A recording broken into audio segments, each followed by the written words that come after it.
Okay, so same day, same me, same outfit, new math. Here we go. Rates of change. So calculus is all about how the rates have changed. So how we're defining functions based on how they grow. Um, then we can model different situations by defining how fast the situation is growing. So some really common rates of change problems have to do with like population growth, production rate, water flow. We're going to see a lot of those in our FRQs. And then also like acceleration, velocity, and position situations. So we're going to start with some velocity. And if you're in Miss Stewart's class, you might already know this, but the function s that gives the function s that gives the position of an object as the function of time. So position versus time is called a position function. Whoa, so cool.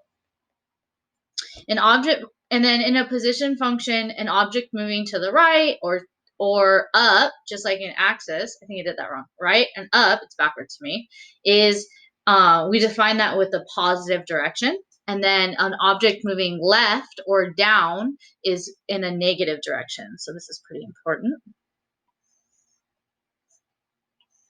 Okay. If an object changes position over a period of time, that period of time we call delta t, change in time, the average velocity is given by the formula. I'm going to say average velocity is equal to the change in position, change in s, over the change in t. I also have seen they often use x as the position over the change in t. And in words, it's the change in position over the change in time. So the difference in position over the difference in time. All right, here's a little situation. A ball is dropped from a height of 100 feet, and the ball's height, s, at time t is the position function. S is equal to negative 16 t squared plus 100, where s is measured in feet and t is measured in seconds. So the 100 is the initial height, and because we don't have a middle term, it means we don't have an initial velocity. So we're not like chucking the ball, we're just dropping it. Okay. So we're going to find the average velocity over each of the following time intervals. And whenever we talk about a velocity, an average velocity, we have to show the difference quotient. So that we have to show like a subtraction, a difference, okay? So we are going to we're going to be finding the average rate of change because it's from 2 points. So we're going to say the average rate of change is basically the change in s, position, over the change in time. So distance over time.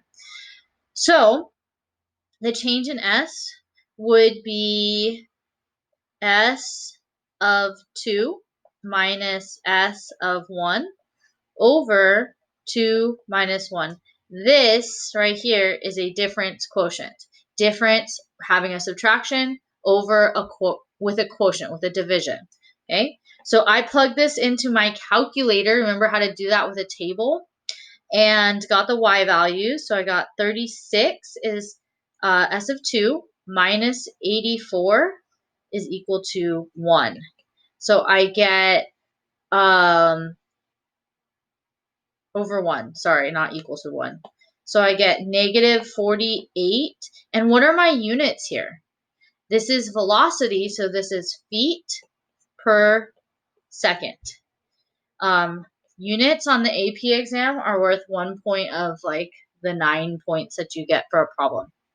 Okay, again, same deal. We're going to find the average rate of change between 1 second and 1.1 seconds. So that would be change in S over change in T.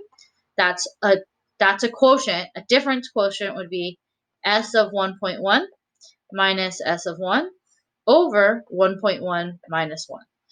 I, again, used my calculator, and I got 64 minus 84 over 0.1,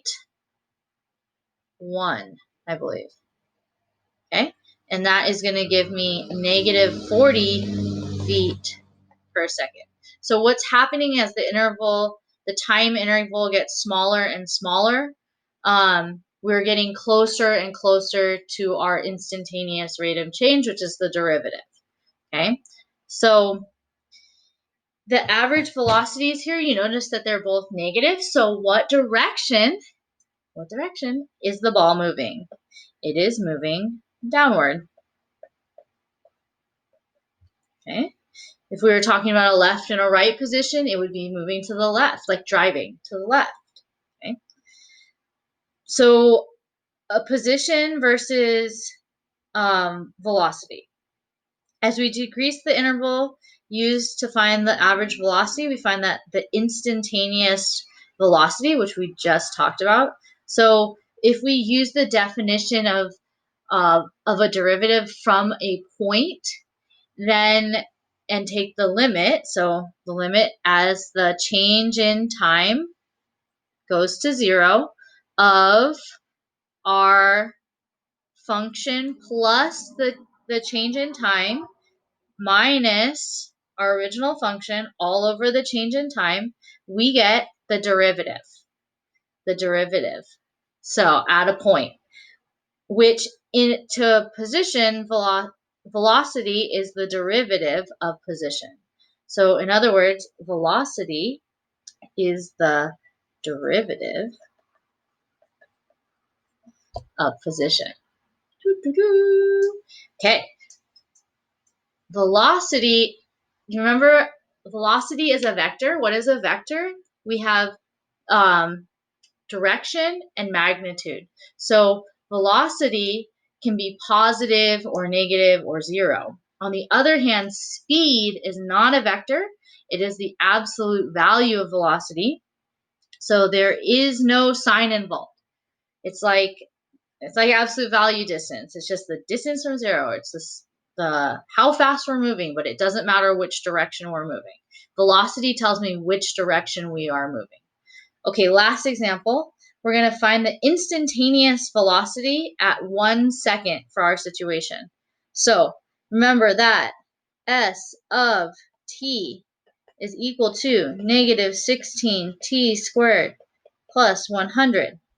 So I'm going to find the rate of change for any time in my function, I can take a derivative.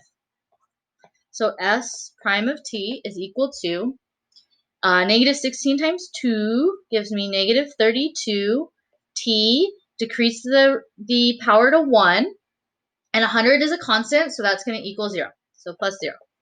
And you don't have to write that, so I'm just going to do that. All right, so now this is the derivative. If I want to know how the velocity at time equals 1, well, I'm just going to use my derivative and substitute in 1. What is another way I could do this? To feet per second, I think. Another way we could do this would be to use the limit definition of a derivative at a point, and it would give us the same thing, just take a lot more steps. Okay, so a derivative is the equation for all the rates of change of a function, and then when we plug in an x value, that gives us the rate of change at one specific time. Okay, bye.